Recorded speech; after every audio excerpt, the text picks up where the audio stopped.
Good evening, everyone, and welcome to another episode of Turn Left. I am your host, Indiana's own Dana Black, coming to you live, yes, all the way live from Black World Studios, where we talk about Indiana politics from the left side of things. All right, welcome back, Indiana's own Dana Black, Turn Left. Listen, this is an exciting time because we have so many candidates have stepped up to run for every type of office available on the ballot. Can I tell y'all how I get chills about the fact that we are energized and we are ready to take over the state of Indiana? And the only way we can do that is if we work together.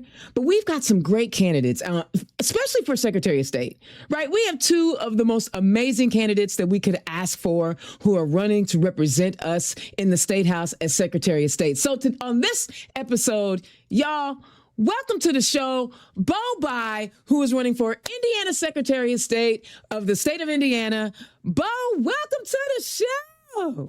Thank you, Dana. I've been looking forward to this. I appreciate you having me on here. I am excited to get a chance to talk to you. You know, I see all the pictures of you when you were a baby. I had a chance to meet your mom, and she was super sweet to me when I was on the campaign trail back in 2016. But this is about you. So tell the people who you are and where you come from. Yeah, so I'm a seventh generation Hoosier. Actually, you and I met about 10 years ago in French Lick, and I remember that well too when my dad was running. So I'm the seventh generation of my family, born here in the state of Indiana. And, you know, I was always raised to believe that public service should be about helping your community, helping your country, helping your state. And so when I see folks in Indianapolis, in our state government, who are offending my sense of what a public servant should be, and the current Secretary of State is a good example of this. Of course, that's made me want to make a change here. So this is a very important office. It demands our complete attention. It demands some accountability. I was an infantry officer in the Marine Corps, which was a great thing, you know, that I was proud to do. I'm an attorney here, currently practicing law in Indianapolis, and I worked a couple years ago for a federal judge, a great federal judge in Bloomington, Indiana. So spent some time there as well. I love that. So listen, you could have made a lot of different choices in your life. I'm gonna be real honest with you. I'm a chicken. There is no way I would have gone into military service. What made you decide to sign up and serve in our armed forces? And of course, thank you for your service. Yeah, thank you. Like many people, I had my grandpa was in the Army in post-World War II Europe. And so I kind of grew up hearing stories about his service there. And the first public story that was written about him, he ended up becoming a United States Senator. But the first kind of piece of public notoriety about him is in post-war Europe. Obviously, Germany was devastated in the wake of the war. Mm-hmm. And a lot of people there, a lot of families there were just struggling to feed themselves. And my grandpa came from Shirkyville, Indiana, Vigo County, outside of Terre Haute. And we had a corn and soybean farm there. And so he was a farmer. That's how he was raised, and that's how he made his livelihood.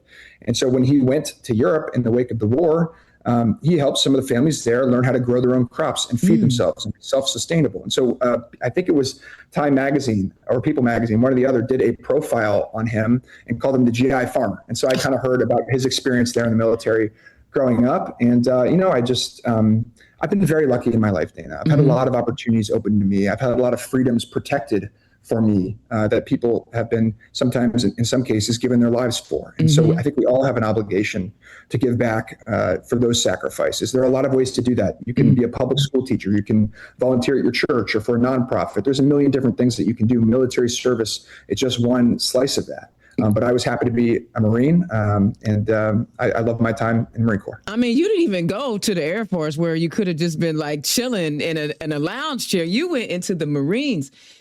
Give us an example of an experience that you had while you were serving that, you know, altered the trajectory of the way you view the world. Because I imagine there's always something that happens when you're with your band of brothers and sisters now, because sisters be out there too. Give us an example of an experience that kind of altered and changed the way you saw things. Yeah, there's just so many. One of the great things about our nation's military is that it just draws from every walk of life. It's such a diverse institution. The Marines that I was in command of came from everywhere in our country, from all different backgrounds, different religious backgrounds, and definitely different politics. We didn't always agree on everything, but we were able to come together despite those differences to achieve some really important missions. And so one of the things that I worked on when I was in the Marine Corps, after Russia invaded Ukraine, I was proud to work on a task force in our intelligence community to try and help the Ukrainians defend themselves. And so that was a very important part of my life. I think the Ukrainian people deserved to be free and free from tyranny, free from oppression. And there was this, invader coming in to try and murder Ukrainian civilians and the rest. And so we were able to, in our own small way, help them defend themselves. And that's something I'm very proud of. And it was not always easy, but it was worth it. Man, you're better than me, because I wouldn't have made it through basic training. I ain't gonna lie, because the fact that y'all have to crawl through mud, that just, Nicole calls me prissy. I am not. But once you got out of the military, right? Because you could have re-upped. You went to law school, right? Or did you go to law school before you went in the military? So I went a little bit of both. Okay. I took some time off of law school to go back on active duty, and that's when I worked in the intelligence program that was helping the Ukrainians defend themselves, and a lot of other things. That was just one small part of it. So I've done both. I've been in the reserves too, which allows you, for those that may be contemplating military service who are listeners, think about joining the reserves, because it allows you to have a civilian career and accomplish all of your goals in that domain of life, and then also do some military service as well. So that's a good way to balance both of those things. I was in law school. And so you mentioned not wanting to get in mud, then you definitely would not want to be an infantry officer or in the infantry, because you spend a lot of time getting rained on, sitting in the mud. So I've done my fair share of that. No, thank you. I was in junior ROTC in high school, and I recognized one, even though I was a decent shot, I didn't like shooting guns. And two, PT, not just like the physical exercise, it was just the crawling, and there's insects, Beau. There's insects in the mud. Yeah.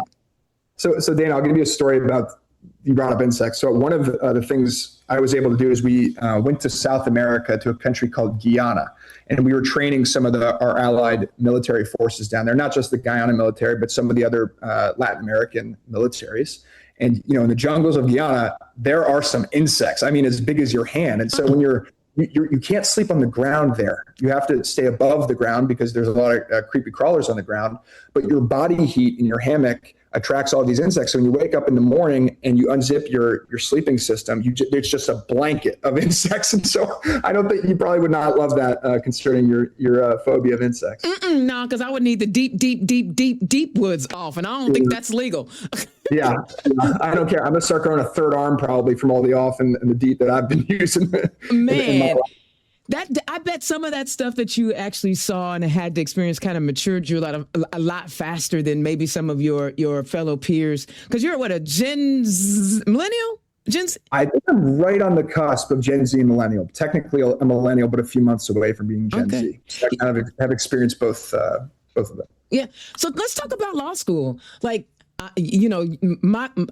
have an appreciation for folks who have graduated law school. My beautiful partner is a law school graduate, so I like nerdy, smart people. Give us some great, give us an example of something that you really appreciated about going to law school. Yeah, first of all, shout out to Nicole. I agree with you. She's amazing. And, so one of the things that I was able to do in law school, where I went to law school, they have these things called clinics. And so it allows you to get some real world legal experience as a student.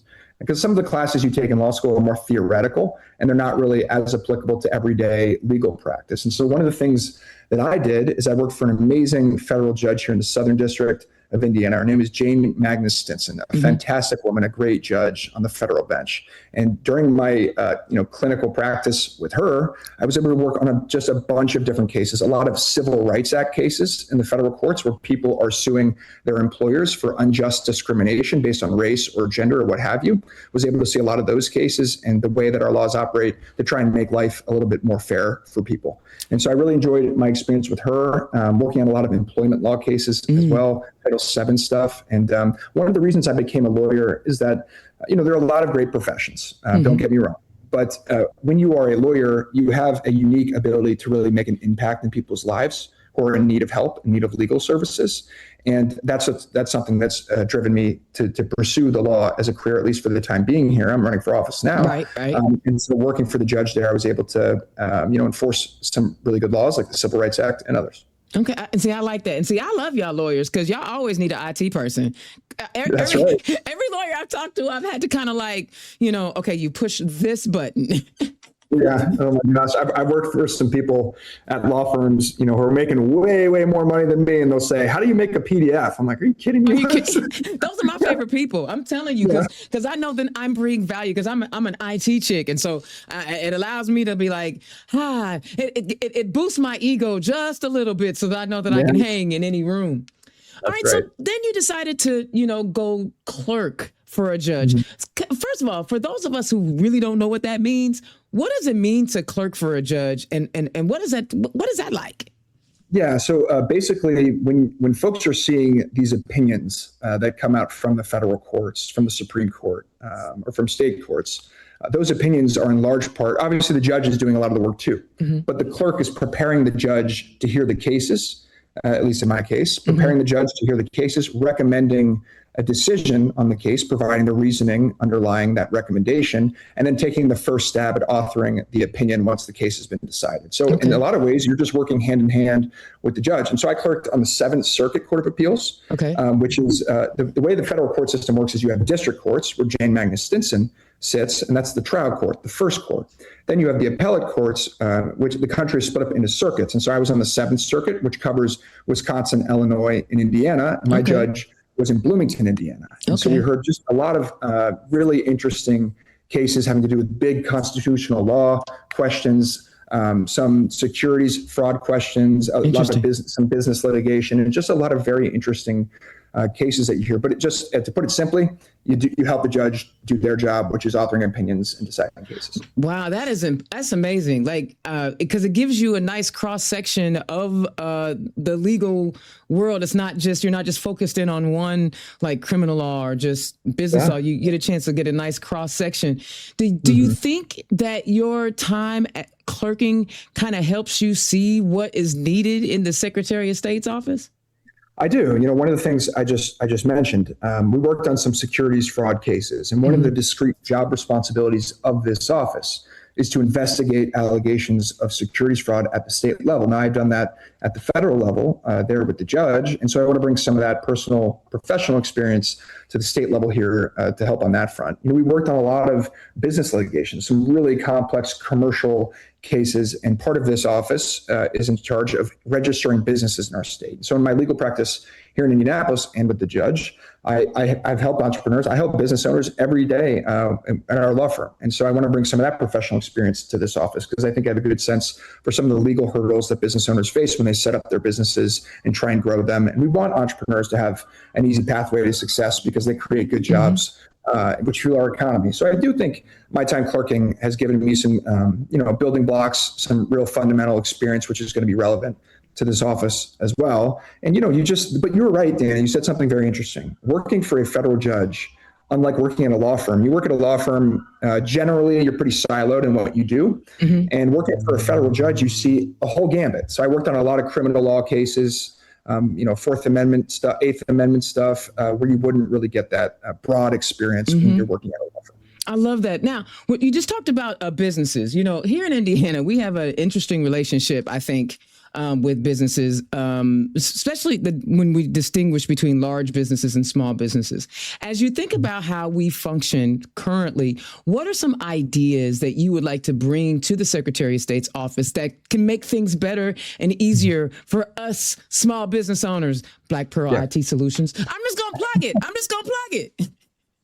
Free and out, I love it, which, makes sense. But so a few things, three main things. The first thing that we need to do, Dana, is restore trust in this office. The current Secretary of State, Diego Morales, who your listeners are probably aware of, has spent $92,000 of our tax money on a luxury SUV for himself. He's hired family members and pays them six-figure salaries. He's taken these trips all over the world and won't tell us who's paying for them or the purpose of the travel. He's given out millions of dollars in no bid state contracts to his largest donors. And so when you're think about as an entrepreneur, I mean, I don't have to tell you, when you're setting up a business in our state, your family is counting on you to provide for them. You take on risk in terms of taking out loans and things like that. There's a lot of pressure on you.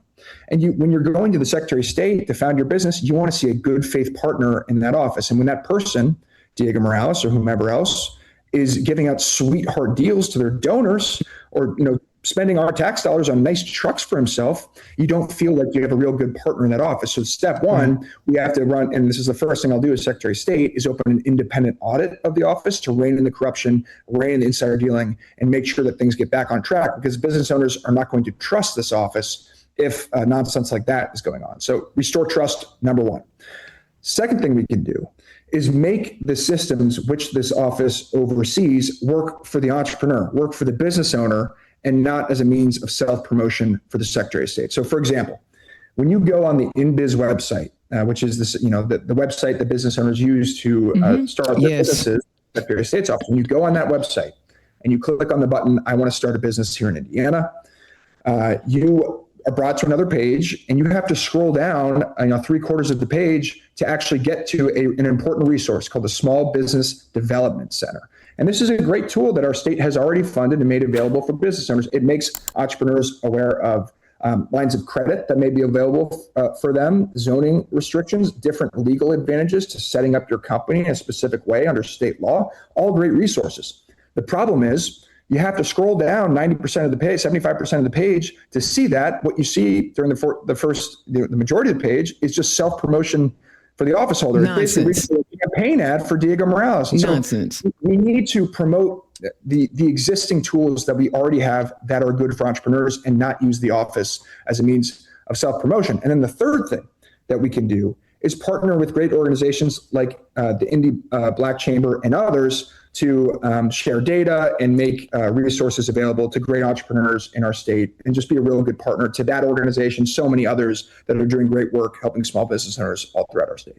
Okay, so and those are really great ideas. I want to pivot real quick, and I'm gonna get back to the office because I have a few more questions about the different roles of the Secretary of State. Beau, Diego Morales may not be on the ballot. Oh yeah. One of the things is, I've been saying this since January. Diego Morales has been so bad. Even Republicans are like, yo, enough is enough. And we have seen historically where the Republican Party will give, and I'm just going to say it, they're white males who do the same thing, poor behavior, a second chance.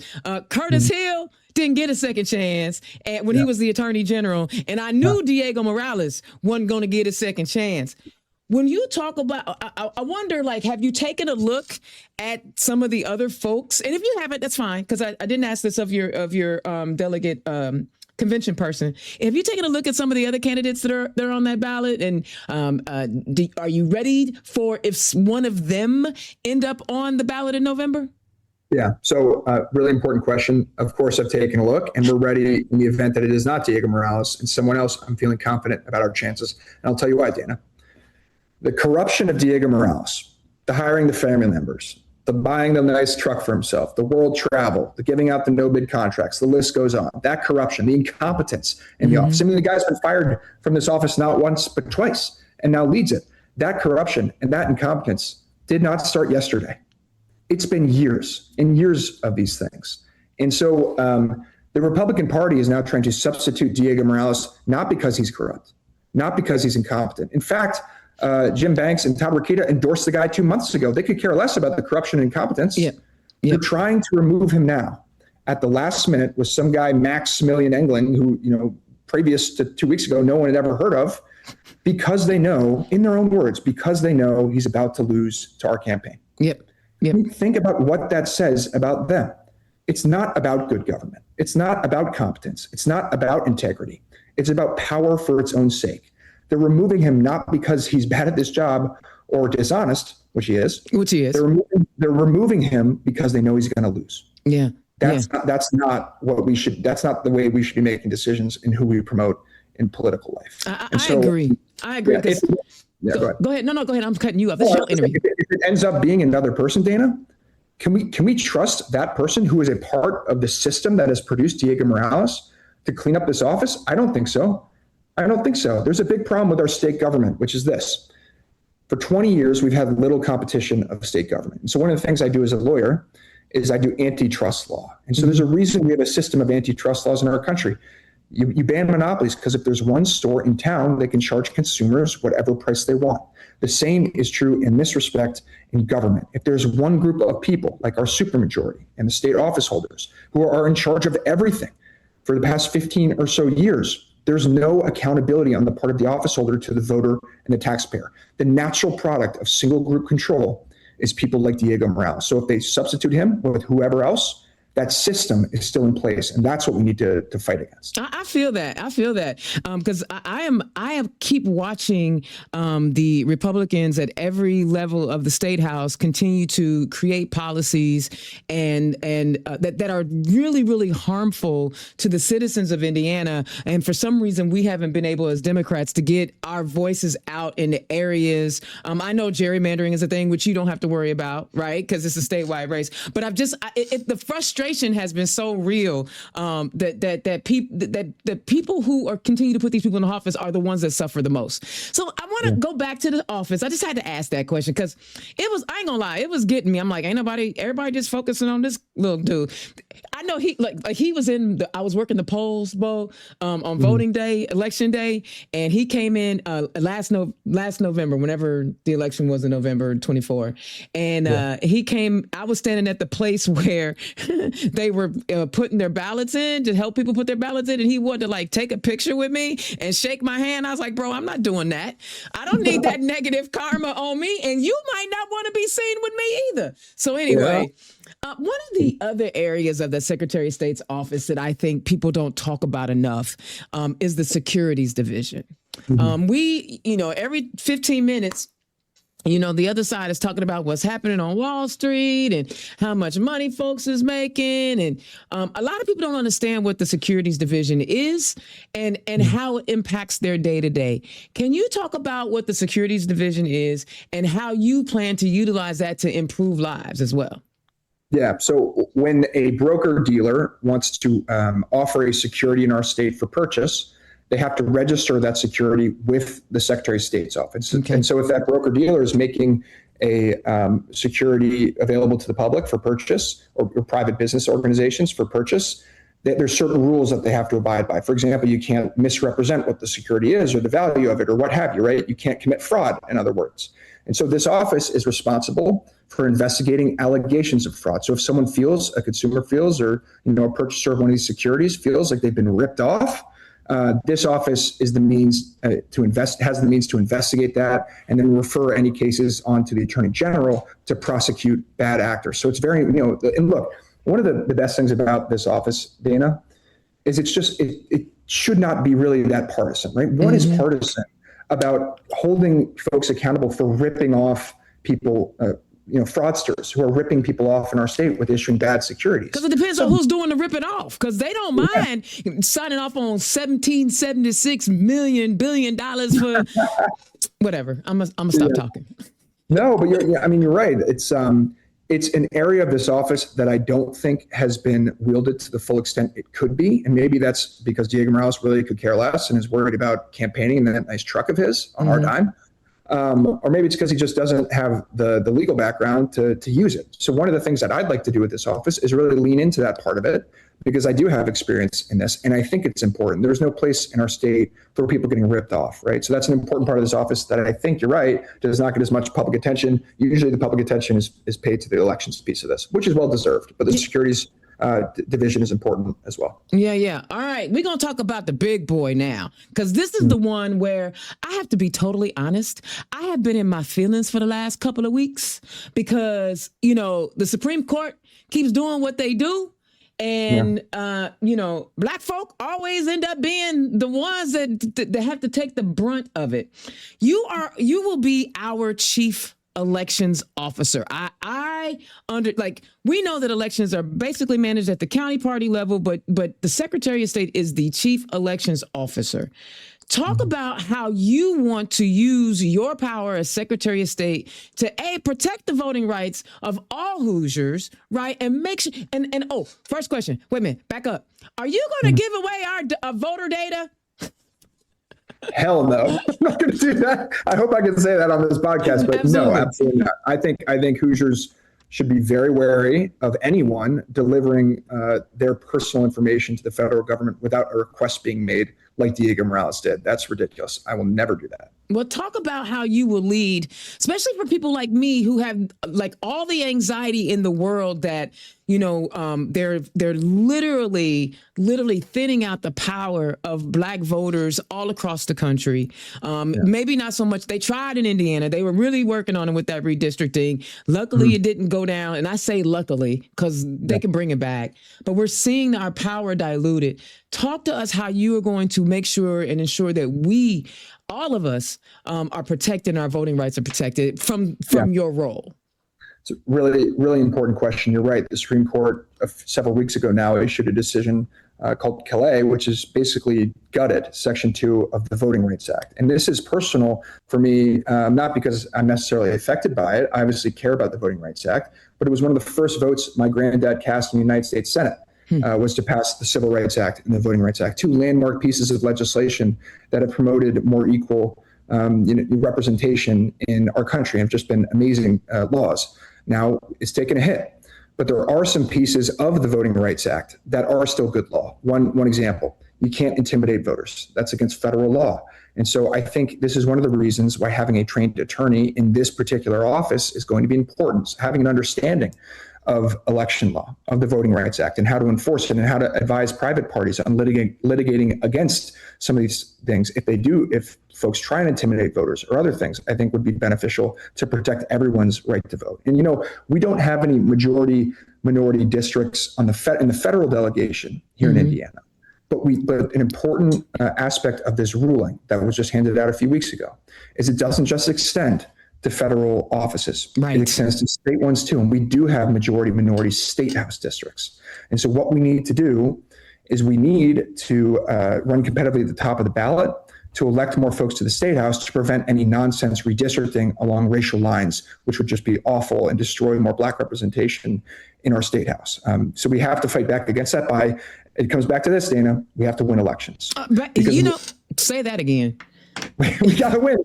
The reason that we have gotten to a place in our country where the Supreme Court issues a decision that weakens drastically the Voting Rights Act is because we have lost elections and Supreme Court justices have been appointed by presidents who render decisions like that. The remedy against all of this, we could speak out, we could protest, that's all good, but you have to do what it takes to win. You have to do what it takes to win, because there's no other way it's the best way to influence policy is being the one holding the pen, right? Yeah. And the way that you do that is you win your election. And I'm going to dive into that a little bit, because I feel like that this is the part of the conversation that as Democrats, we've got to be better at.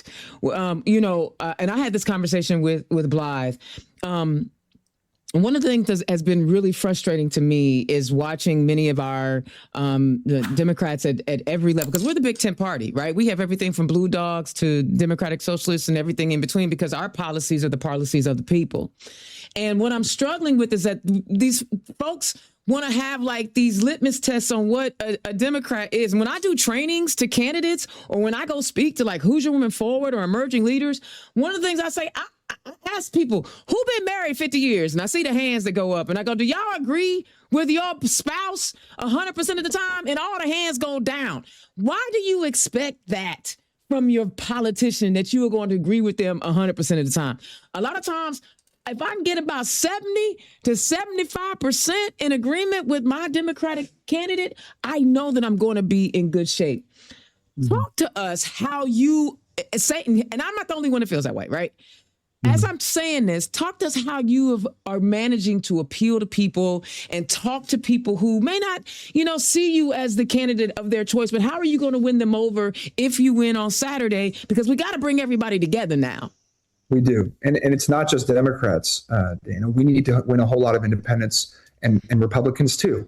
And, I don't want to be the Secretary of State I've been a proud Democrat my whole life, but I don't want to be the Secretary of State of just Democrats. I want to represent everyone. And, you're talking about some of these purity tests that I think our party gets too embroiled in. And I agree. I mean, our number one goal, our number one objective is to win elections. And winning elections you cannot have ideological 100% agreement on every issue. It doesn't work. You got to be able to build coalitions to do that, particularly in our state as a Democrat.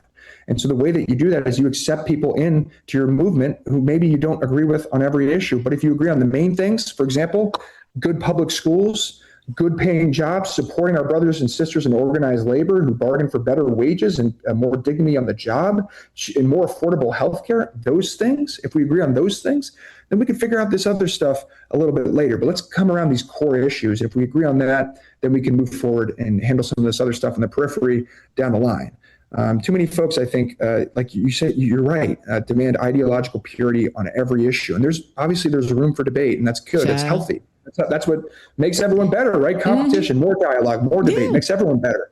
But you got to come together at some point and say that, hey, we agree on 4 out of 5 things. Let's make progress on those things. Let's table this other one. We can handle that a little bit later. I'm gonna tell you, as a voter, as an active member, as an advocate, as an activist, as a former candidate, as a former party leadership, my frustration boiled over when I saw like so many people picking out one issue to be the issue, and I had to put a social media post up and be like, for the most part, Democrats are writing the progressive policies. We are writing the policies, like you said, your grandfather, the Civil Rights Act, the Voting Rights Act, and Title IX, right? He was one of the main. So we are historically have always written the policies that expanded rights, not restricted rights. But when I see people arguing over one particular issue or another, and that issue isn't the fact that 92% voters who vote 92% for the Democratic Party is being silenced, and that ain't your outrage. So for me, it's like, I can't even get with you on any of the policies that you talking about, because you ain't said nothing about the fact that, our ability to help influence those policies at 92% clip is being silenced. That was my frustration. That had nothing to do with you. That was just me. That was just me venting. And I did the same thing with Blythe, because I like to have real conversations, right? And I appreciate the fact that you're addressing it, right? Because it's a thing, man. All right, now let's have some fun. That was my rant. Like, if you really wanted to cut that out of this show, it'd be like, that's the best part. Come on, that's why people watch. That's the whole Dana rant. Let's have some fun. What is your favorite hobby? Wow. I love being outdoors. So hiking, fishing, camping, those types of things. Brown County State Park is a favorite of mine. Living in Bloomington, that was pretty accessible. Love it down there. Hoosier National Forest, dunes up north. Just love being outside, love traveling, being outside. I love that. Now, which of the major sports leagues are you most drawn to? Is it baseball, football, basketball? Hockey? This Pacers, don't get me started on this year, but the Pacers run last year, that's hard to turn away from. Yeah. So I'm a big NBA fan.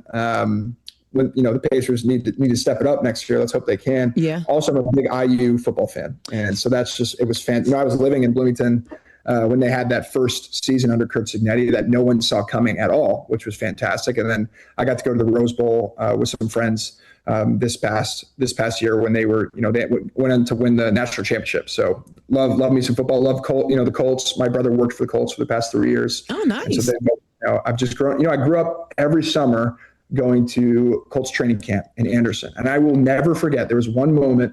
We because of my dad's job, we were lucky. We got to eat with in the dining room hall with the players one year. And I was eating my chicken or whatever, and Peyton Manning was on the team at that time. And he comes up to me and my brother, and he puts his hand on my shoulder, and he said, "Clean your plate, boys." And I was like, "Yes, sir." And so I think I took that to heart. And when Peyton Manning tells you to do something, you do it. And so that just sticks out as a memory for me. What was the one thing that you did as a kid that frustrated the hell out of your mama? And I asked this question genuinely because my mother told me I was going to give back twice what I gave her, so I don't have no kids. So, because that was a hint. What was the thing that you did as a kid that just frustrated your mama? I had such a fantastic mom, and You she did. was, anything that I've done, anything that I will ever do with my life will be 99% attributable to all of the love and that she put into to raising me. Um, that being said, she expected, if she's going to put in all that effort, she expected you to make the most of it. So she would get on me sometimes when I wouldn't, put off my homework, things like that. That would annoy her, just because she understood that I just had all these great opportunities open to me, and she knew that it would just be a shame and it would be a waste if I didn't make the most of them. And so it came from a place of love. But yeah, I get on her nerves sometimes, and I would rather be going playing hoops with my friends and not studying for my math test. But it's all love. I love it. And your brother is your twin brother, correct?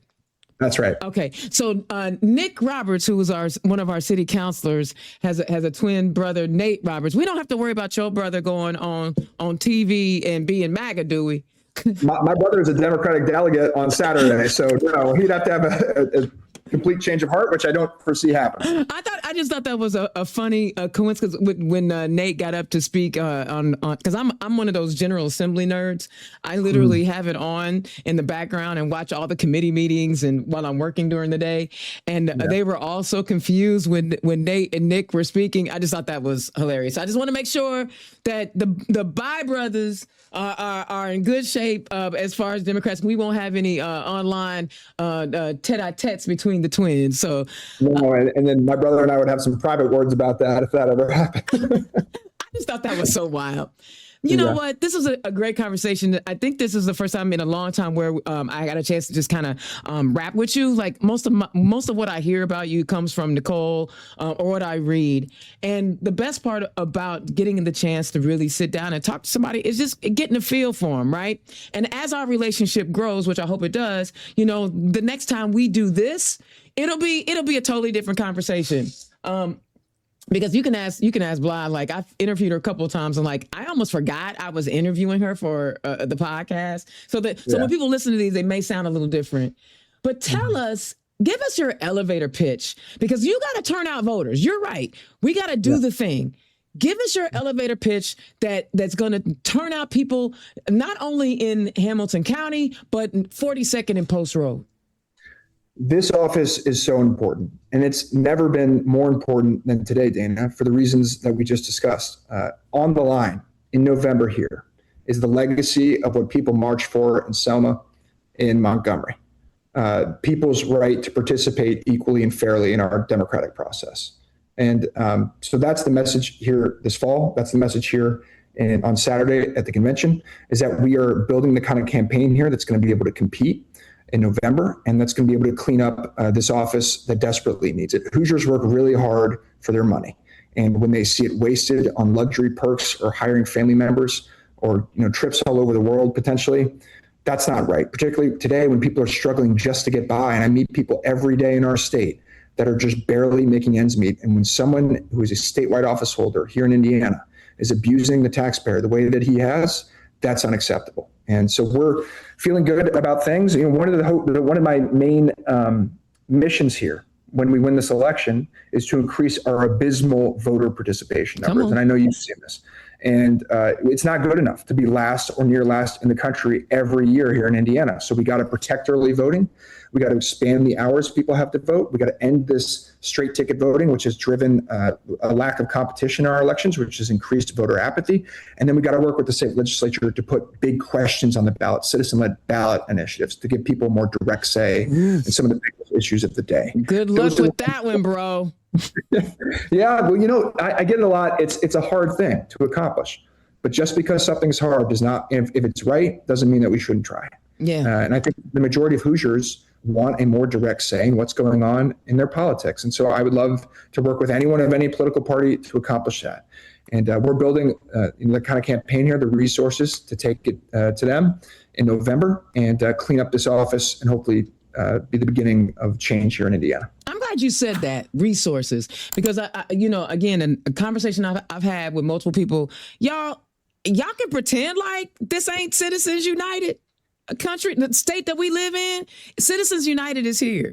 You can either be mad about Citizens United and not participate, or you can do what you can to get your person in office so that we can end Citizens United. Like, Beau, I'm telling you, if I hear one more time somebody say to me, I'm not taking corporate PAC money. I'm not going to do it. And my question to them has always been, well, were you offered it? Like, to me, it was so disingenuous. And again, I've said this a gazillion times. I think that we are very fortunate as Democrats right now that we have two solid candidates. And, I have to stay neutral because everybody raises money on Act Blue. And I need y'all to keep doing that. Keep raising your money on Act Blue. And add a tip, right, Dana? Uh-huh. Add a tip, too. I know it gives you the option to tip. So Thank you, Beau. Oh, my God. People don't realize that we're a nonprofit. Yeah, they're a nonprofit. Thank you so much for your time. I am excited about this election. I'll be glad when it's over. I ain't gonna lie to you. I'm ready to get back to beating up on Republicans because you got to be nicer to them because you asking for their votes, but I can beat up on them. We need solid folks, and this is my request of you. No matter what happens on Saturday, no matter the outcome, are you gonna stick around and continue to help other Democrats win?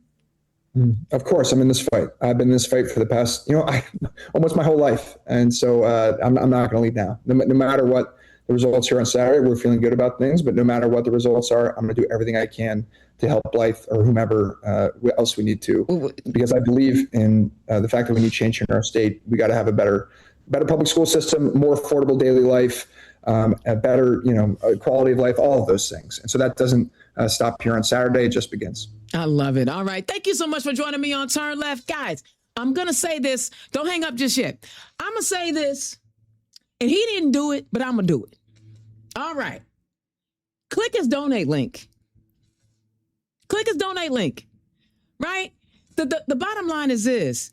Everyone's complaining about who's taking money from where and why they taking it, whatever. But I tell you what, if you become a small dollar donor and help this campaign out, it'll help him get over the hump. He's going to need those resources. Whoever comes out of it Saturday is going to need those resources. So Beau is going to need those resources. You can become a recurring donor right now. And here's the cool part. If something happens and he doesn't win, your recurring donation will stop. But donate to his campaign. Give him his resources. Now, here's the other thing he's going to need. He's going to need to get out and knock doors. So he's going to need some crazy amounts of volunteers. So go to his website, sign up to be a volunteer, go to his website, donate, find out how you can be a part of the change that we are looking for here in the state of Indiana. We can sit around and complain about it.